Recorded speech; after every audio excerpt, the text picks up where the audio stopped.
Amados irmãos, queridos amigos, que a bondade de Deus, a misericórdia do Espírito Santo e a graça bendita de Jesus Cristo esteja no seu coração, esteja na sua vida, esteja também na tua casa. Deus é contigo. Louve a Deus.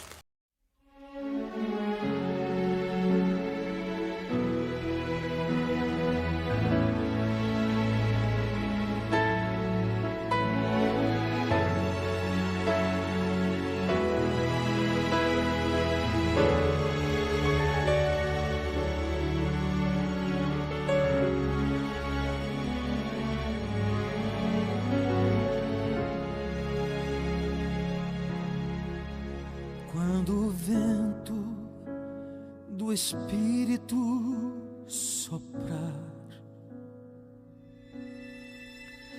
uma chama viva vai aparecer.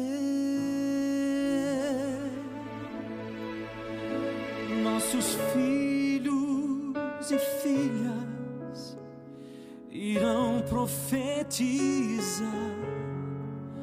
Os nossos velhos sonharão e a igreja mudará. Quando a comunhão for a arma principal e a rotina desses nossos dias sair do seu normal, descerá sobre nós o fogo do Espírito. Viveremos o Evangelho e Jesus Cristo vai voltar. Por que será que ainda não aconteceu? Por que razão não temos fogo a queimar? Pecados escondidos, uma fé adormecida, mandamentos que insistimos em quebrar. Por que razão? Por que será? Temos tudo nas mãos, mas não há fogo no altar.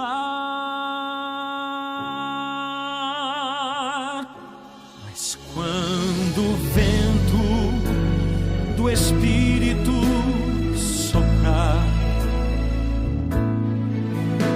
uma chama viva vai aparecer. Nossos filhos e filhas irão profetizar. Nossos velhos sonharão e a igreja mudará. Quando a comunhão for a arma principal e a rotina desses nossos dias sair do seu normal, descerá sobre nós o fogo do Espírito. Viveremos o Evangelho e Jesus Cristo vai voltar. Viveremos o Evangelho e Jesus Cristo vai voltar.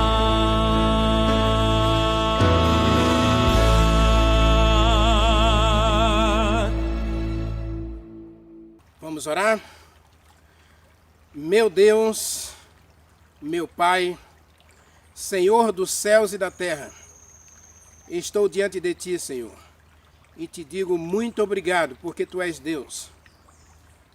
Tu és santo, Tu és justo, Tu és amoroso, Tu és um Deus eterno, misericordioso, capaz de nos aceitar e insistir conosco para que a gente possa ser transformado à semelhança do Teu Filho amado Jesus Cristo. Estamos diante de Ti, meu Deus, e é diante de Ti que queremos viver para sempre. Precisamos de Ti, meu Deus. Precisamos do Espírito Santo. Precisamos da Tua palavra. Portanto, Senhor, abrimos agora o nosso coração. Te pedimos, ó Deus, que o Espírito Santo ilumine a nossa mente, ilumine a nossa alma para entendermos a Tua palavra, para compreendermos a vontade do Senhor para cada um de nós e que possamos hoje dedicar nossa vida no Teu altar para a honra e glória do Teu nome. Fala conosco através do Espírito Santo e da Tua palavra. Nós oramos e agradecemos, te pedindo também que supra cada uma das nossas necessidades, seja ela física, mental, espiritual, financeira, familiar, que todas as nossas necessidades sejam supridas em glória por meio de Jesus Cristo. Nós oramos e te agradecemos no poder do Espírito Santo e em nome de Jesus Cristo. Amém. Amados, eu sei que você ficou assustado com a mensagem de ontem, né? Mas é assim mesmo. Nós vamos para a segunda semente. Nós vamos voltar para Apocalipse, capítulo 3, versículo 20, não é? Está escrito: quem tem ouvidos, ouça o que o Espírito Santo diz às igrejas. Quem tem ouvidos, ouça o que o Espírito Santo está dizendo a cada um de nós. E aí Jesus Cristo começa a parábola dizendo também no versículo 3, ouça, escute a palavra, preste atenção à palavra. E todo ser humano está selando o seu destino para a vida eterna ou para a morte eterna, de acordo com a sua intenção de aceitar ou rejeitar a palavra de Deus. Não tem outro caminho. Ou aceitamos ou rejeitamos. É simples assim. E Deus está interessadíssimo em mim e em você. Então, Jesus Cristo começa a sua parábola falando de duas classes de pessoas. Uma classe de pessoas que tem interesse, que busca, que tem comunhão, que está interessado em aprender mais. Então, para esses, ele diz no versículo 10, ele diz: a vocês eu vou dar a conhecer.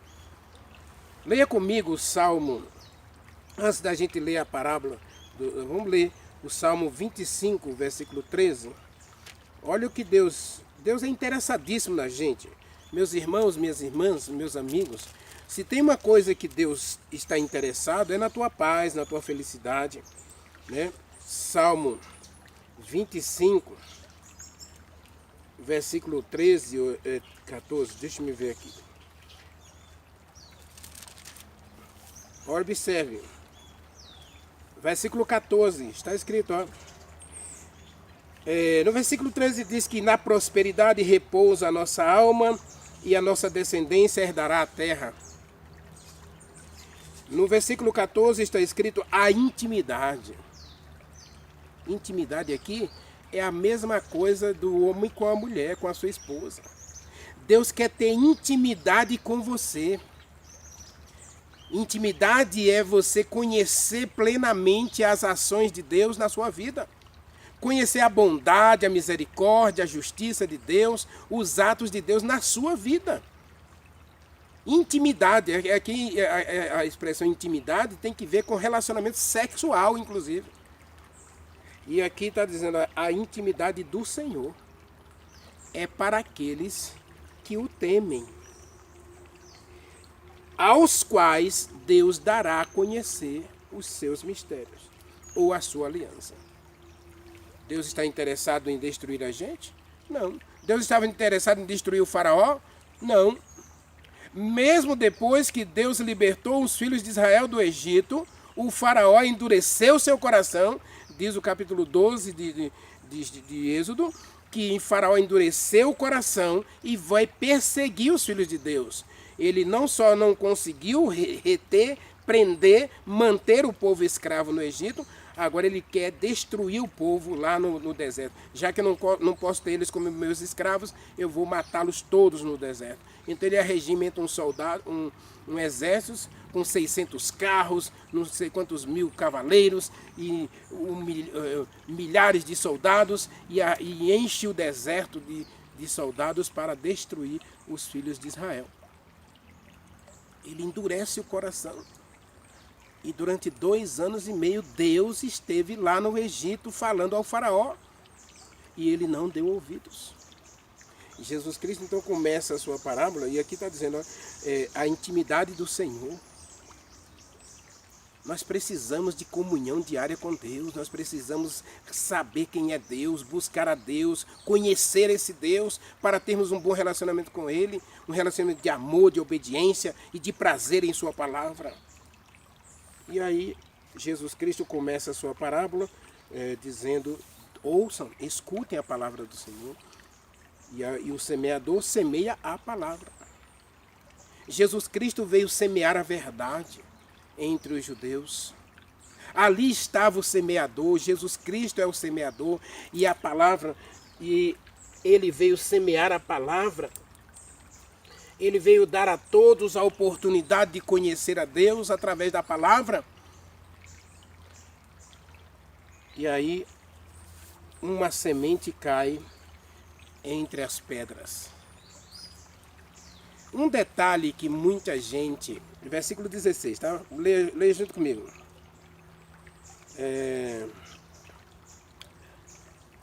O verso 16, semelhantemente... São estes os semeados em solo rochoso, os quais, ouvindo a palavra, logo a recebem com alegria. Mas eles não têm raiz em si mesmos, verso 17. Sendo antes de pouca duração, em lhes chegando a angústia ou a perseguição por causa da palavra, logo se escandalizam. Bom, aqui já não tem nada a ver com o faraó, não é? A gente percebe que realmente essa classe de pessoas aqui é totalmente diferente. E essa classe de pessoas aqui é uma classe de pessoas que elas começam bem a vida cristã. Elas ouvem a palavra. O apelo de Jesus Cristo, do versículo 3, é prontamente atendido por essa classe. Mas um detalhe dessa semente que cai entre as rochas, entre as pedras, é que essas pedras, elas podem representar, e elas representam, crenças arraigadas, costumes, tradições e até religiosidade. Eu frequentei essa igreja a vida inteira. Eu obedeço os meus pais a vida inteira. Inclusive em Jeremias, capítulo 35, nós encontramos uma história interessante. Jeremias, capítulo 35, nós encontramos uma história interessante em Jeremias. Leia comigo, Jeremias 35.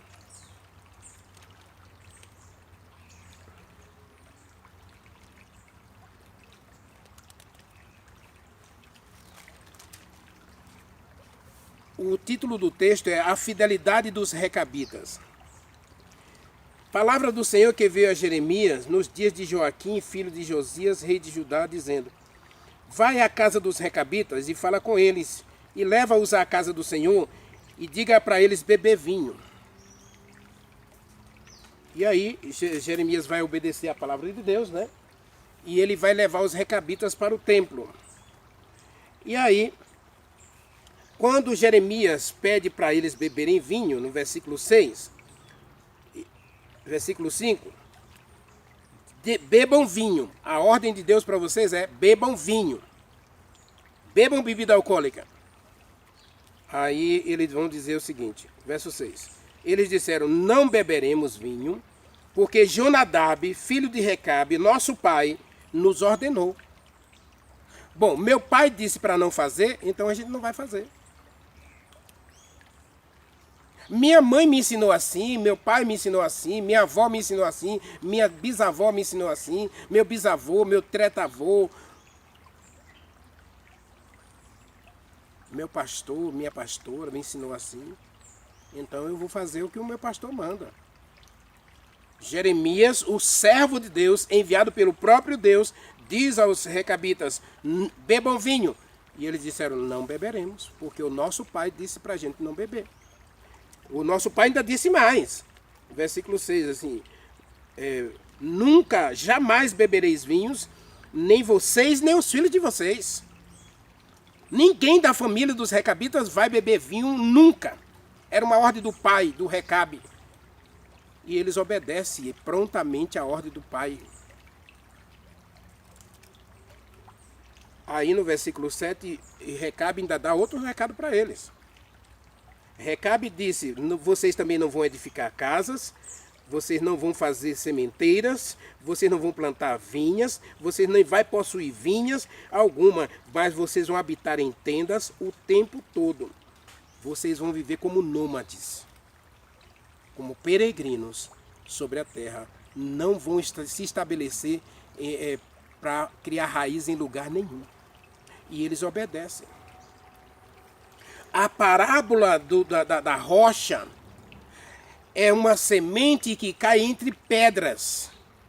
Pessoas que têm hábitos, costumes, tradições, regras ensinadas pela sociedade, pela família, pelas tribos, pelos seus clãs, pelos seus líderes religiosos. Então elas recebem agora a palavra de Deus e em seu coração elas decidem o seguinte: queremos a Deus, mas não queremos deixar as nossas tradições.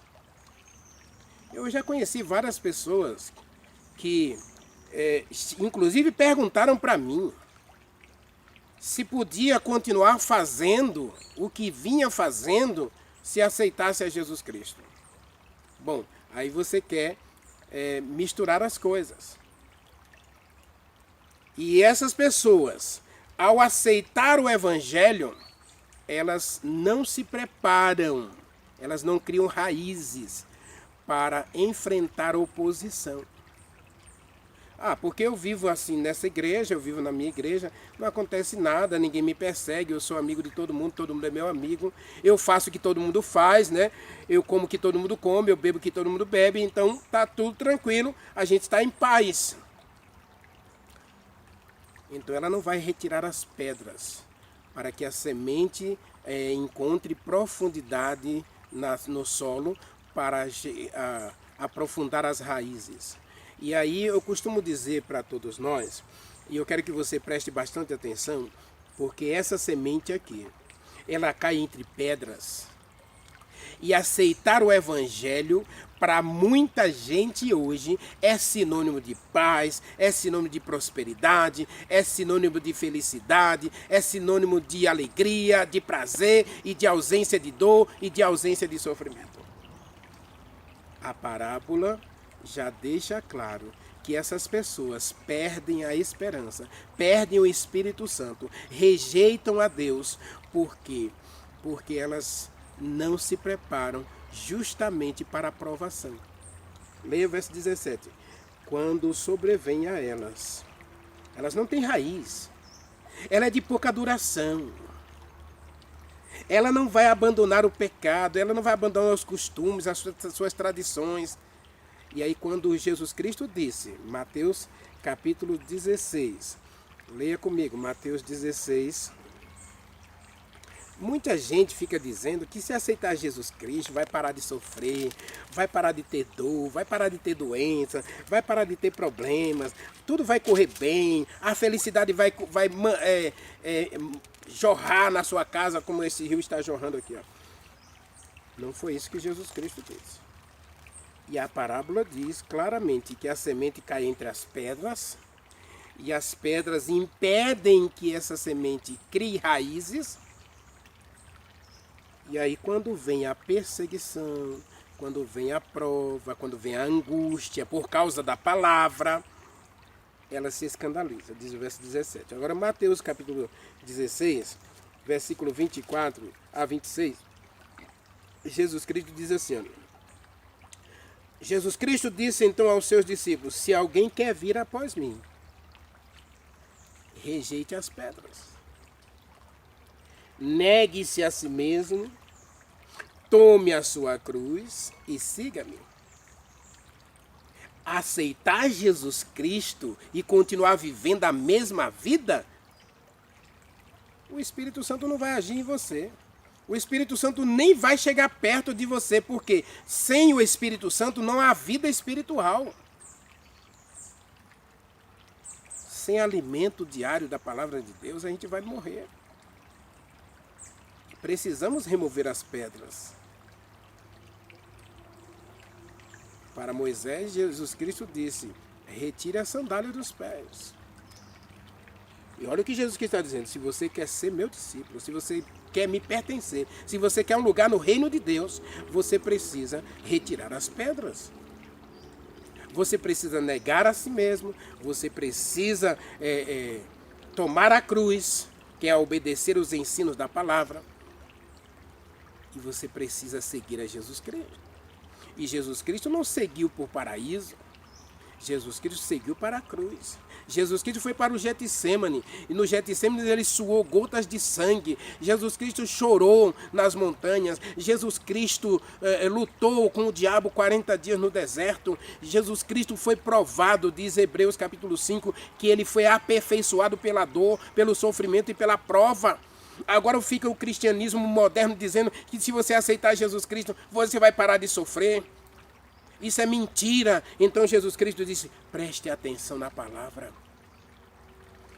João capítulo 16, verso 33 está escrito, no mundo vocês terão problemas, sofrimento, angústia, mas tenham bom ânimo, eu venci o mundo, e se Jesus Cristo venceu, nós também podemos vencer. Não se iluda, porque de Deus não se zomba. A parábola diz, né? O verso 25 diz, por quem quiser salvar a sua vida, vai perdê-la, e quem perder a sua vida por minha causa, esse vai achá-la. Verso 26, que aproveita o homem ganhar o mundo inteiro e perder a sua alma? Ou que dará o homem em troca da sua alma? A semente cai entre as pedras, as pessoas ficam alegres, aceitam o evangelho e logo querem seguir a Jesus Cristo, estão felizes, mas não querem oposição. Eu já conheci pessoas, já até citei aqui no meu canal, pessoas que param de frequentar a igreja por causa da oposição da família. Aceitar Jesus Cristo significa você perder, fazer mudanças. E essa semente aqui, ela não tem raiz para as mudanças. Para enfrentar o calor, para enfrentar a perseguição, para enfrentar as provas, ela não tem raiz para se sustentar, por isso ela se escandaliza. Quando ela vê um crente fazendo uma coisa errada, então ela se escandaliza. Quando ela vê um pastor cometendo algum erro, ela se escandaliza. Porque ela não tem raiz. Ela não tem comunhão com Deus. E as suas tradições fala mais alto. E então ela abandona a palavra, ela rejeita a palavra, ela despreza a palavra por causa das tradições. Vem a perseguição, vem a oposição. Eu quero aceitar Jesus Cristo, mas não quero abandonar esse trabalho, não quero abandonar esse relacionamento, né? Eu conheci um casal que o esposo dividia a esposa com outro homem, que também era casado. Interessante, né? Mas ele dividia a esposa com o outro. E agora, esse casal quer aceitar o evangelho, amaram a palavra de Deus, gostaram da pregação, mas não. Vamos continuar aqui e tal. Você vai continuar? A mulher samaritana, Jesus Cristo, chegou para ela e ela diz, olha, nossos pais me ensinaram assim. Jesus Cristo disse para ela, olha minha filha, se você beber da água que eu lhe der, no seu interior se fará uma fonte a jorrar para a salvação de outros. E aquela mulher desejou a água que Jesus Cristo tinha para dar para ela. Não quer você hoje parar, jogar fora as pedras? Não quer você hoje se se colocar nas mãos de Deus e parar de buscar uma religião de facilidades. O texto não diz que essas pessoas rejeitaram, diz ao contrário, elas aceitaram a palavra com alegria. Mas elas não estavam prontas para a prova. Elas não queriam a prova. E não existe cristianismo sem prova. O próprio Jesus Cristo, ao ser batizado, ao ser cheio do Espírito Santo, a primeira coisa que acontece para ele é ele ser levado ao deserto. E ao ser levado ao deserto, ele vai ser provado. O problema da segunda semente não é aceitar a palavra. Eles aceitam a palavra. O problema da segunda semente é não deixar ser transformado pela palavra. É não criar raízes. É não desenvolver relacionamento com Deus. É manter velhos relacionamentos, velhos hábitos que só prejudicam, só destroem, só causam problemas, dificuldade, dor, lágrimas, tristeza, derrota e infelicidade. Por isso que muitos cristãos modernos não têm paz. Por que não têm paz? Porque simplesmente vive uma mentira. Falso relacionamento com Deus, preso a pecados acariciados, as pedras nunca saíram do seu coração. Então como é que o Espírito Santo pode morar num coração desse? Um jovem aceitou a Jesus Cristo e ele disse: Senhor, eu vou te dar tudo. Então Jesus Cristo disse para ele: eu quero o seu coração. Tudo bem, Senhor, eu vou te dar um lugar no meu coração. E aí convidou Jesus Cristo para morar no seu coração. E aí quando Jesus Cristo chegou ao coração daquele jovem para morar, Jesus Cristo percebeu que um dos quartos estava com uma chave e a chave não estava na porta. E Jesus Cristo disse: eu quero acesso a esse quarto. O jovem disse: Senhor, eu te dou toda a casa. Aqui está a sala, aqui está a cozinha, aqui está o seu quarto, aqui está a área de lazer, aqui nós vamos ficar por aqui. Esse quarto é meu e exclusivamente meu. Ninguém tem acesso a esse quarto, só eu. Jesus Cristo disse: tudo bem. E aí o relacionamento vai se desenvolvendo e aquele jovem passava muito tempo dentro daquele quarto, deixando Jesus Cristo na sala de estar, na cozinha, na varanda, no quintal, mas Jesus Cristo não tinha acesso àquele quarto. Então Jesus Cristo um dia chegou para aquele jovem e disse: eu estou indo embora. Mas por que, Senhor? Não está feliz aqui na minha casa? Eu tenho dado tudo para o Senhor. Ele diz: você tem dado tudo, menos tempo para mim. O seu tempo tem sido gasto apenas no seu quarto. E eu não sei o que tem nesse quarto. Então eu quero saber, eu quero ter acesso ao quarto, porque você passa muito tempo no quarto. Então eu quero passar tempo com você. Mas você não tem passado pouco tempo comigo. Não tem você na sua casa, na sua vida, um quarto de pecados acariciados em que Deus não tem acesso? E você não quer abandonar esses pecados para não perder o seu ego, para não perder o seu orgulho, para não perder a sua vaidade? Até quando você vai continuar mantendo Jesus Cristo de fora de alguns cômodos da sua vida? De algumas decisões importantes da sua vida? Ele disse: se você não deixar tudo por mim, você não é digno de mim. Ou é tudo ou é nada. Jesus Cristo não tinha acesso àquele quarto, então ele não tinha acesso a nada. Aquele jovem passava muito tempo preso no quarto sem dar atenção a Jesus Cristo. Assim tem sido a vida religiosa de muita gente, presas em seus costumes, em seus hábitos, em seus pecados acariciados, em suas tradições, filosofias, conhecimento, autossuficiência, orgulho, vaidade, e tem deixado Deus de fora. E o apelo de Deus para mim e para você hoje é: você vai retirar as pedras ou você vai se encaixar dentro dessa semente? Ou você é dessa semente? Quantas pessoas têm aceitado o Evangelho e têm se escandalizado? Em menos de um ano, milhares de pessoas que aceitam o Evangelho. Por exemplo, na Igreja Adventista do Sétimo Dia, batiza 3.000 pessoas por dia. E acreditem, no final de um ano, cerca de 70% a 80% dessas pessoas já desistiram da fé. 60%, 70%, 80% desistem no primeiro ano por causa das provas. Vai desistir? Vai perder a bênção? Vai perder a salvação porque tem provas? Deus tem misericórdia de mim, Deus tem misericórdia de você. E que hoje nós abramos o coração para que Deus retire as pedras, para que o Espírito Santo retire as pedras e a gente possa ouvir o que ele está dizendo em Apocalipse. Quem tem ouvidos, ouça o que o Espírito Santo está falando. Quem tem ouvidos, abra os ouvidos, abra o coração para ouvir a palavra de Deus. Ore comigo. Meu Deus, querido Pai, Criador dos céus e da terra, esta segunda semente é terrível, Senhor, porque ela nasce, mas ela perece porque não tem raiz. E as raízes não se desenvolvem por causa das pedras, por causa dos pecados acariciados e costumes e tradições e filosofias. Meu Deus, converte plenamente a gente, porque não queremos perder o Espírito Santo, não queremos perder as tuas bênçãos, não queremos perder o céu. Por favor, Senhor, continue insistindo conosco, como insististe com Faraó. Insista conosco para que a gente chegue um momento em que a gente entregue plenamente a nossa vida a Ti. Nós o adoramos no doce nome de Jesus Cristo. Amém. Amém.